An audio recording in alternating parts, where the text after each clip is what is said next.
Blood on the bed, blood on the walls, and an 18-year-old missing. It was the spring of 1979 in Jacksonville, and the beginning of a murder case full of all kinds of twists and turns. Katie Jeffries explains in this week's Unsolved.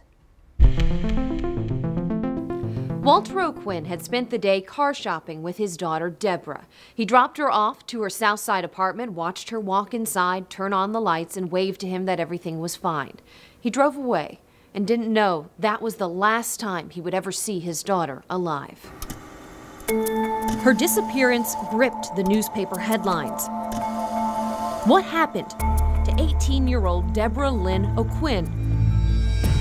On the microfilm at the Jacksonville Public Library, in the harsh black and white, there emerges article after article retelling a brutal story.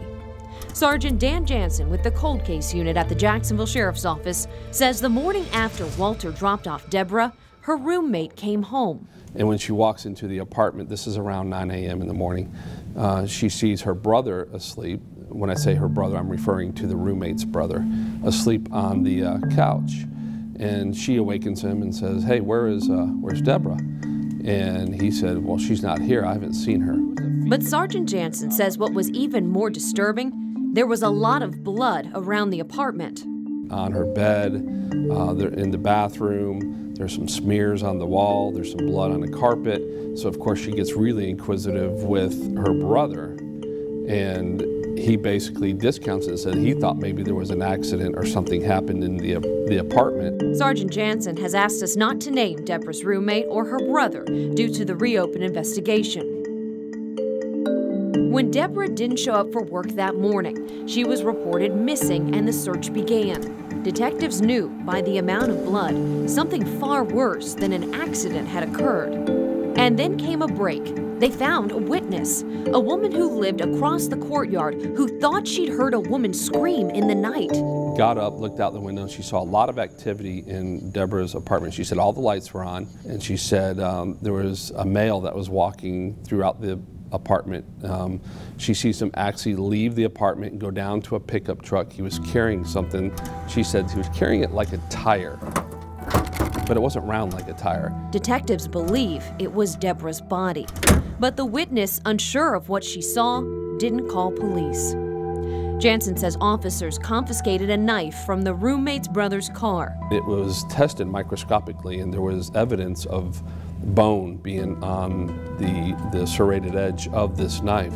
However, they could not say there was not enough of the evidence there to 100% identify it as a human or belonging to Debra. He says that though detectives at the time were suspicious of the brother's story, they found another piece of evidence, a palm print in Debra's room that didn't match the roommate's brother or anyone in their investigation so far. Did that occur at the time of the murder, that palm print, or was it from a previous visit, or we don't know. Then in December of 1979, Debra's body was finally found, heavily decomposed in the woods off Mount Pleasant Road, and it confirmed detectives' suspicions.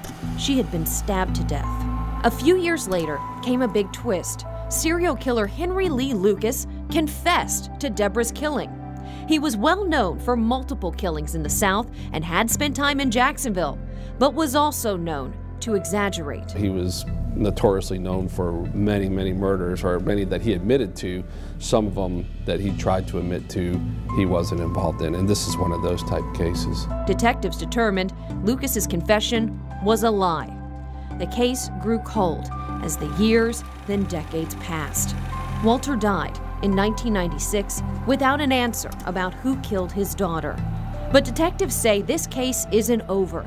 They still have evidence and blood kept from Debra's apartment, all things they can now run through DNA testing. I'm hoping that the person involved in this has thought that they're very comfortable with what they've done and gotten away with it, that they may have spoken to somebody or mentioned it or talked about it. And if they have, by all means, contact us at the Jacksonville Sheriff's Office or our partners at Crime Stoppers. And hopefully bring justice to whomever viciously ended Debra's life that stormy night in 1979. In Jacksonville, Katie Jeffries with photographer Jeff Renfro for First Coast News. And for more information on Debra's murder, including the old newspaper articles and a link to the Project Cold Case database, visit firstcoastnews.com.